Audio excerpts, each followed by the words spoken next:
महाराष्ट्र माझा मराठी न्यूज। उरण येथील ओएनजीसीच्या प्रकल्पात आज दुपारी 2 वाजण्याच्या सुमारास आग लागल्याची घटना घडली आहे। ही आग विझविण्यात यश आले असून यात कोणत्याही प्रकारची जीवितहानी झाली नसल्याचा दावा ओएनजीसीने केला आहे। आग ओएनजीसीच्या अरबी समुद्रातून येणाऱ्या कच्च्या तेलाच्या प्रमुख वाहिन्या शेजारी लागली होती।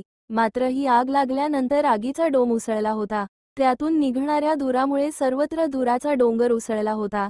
या आगीच्या धुरामुळे स्थानिक नागरिकांमध्ये प्रचंड भीतीचे वातावरण निर्माण झाले आहे। सुरक्षा म्हणून ओएनजीसीकडे जाणारे सर्व मार्ग काही वेळाकरिता बंद ठेवण्यात आले होते।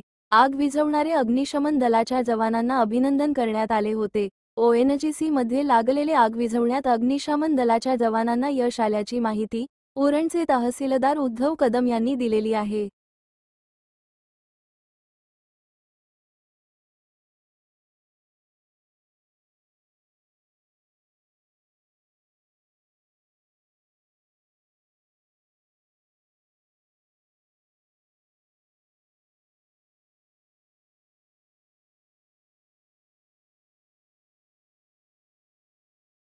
या चॅनलला लाईक करा, सबस्क्राइब करा आणि पाहत रहा महाराष्ट्र माझा मराठी न्यूज।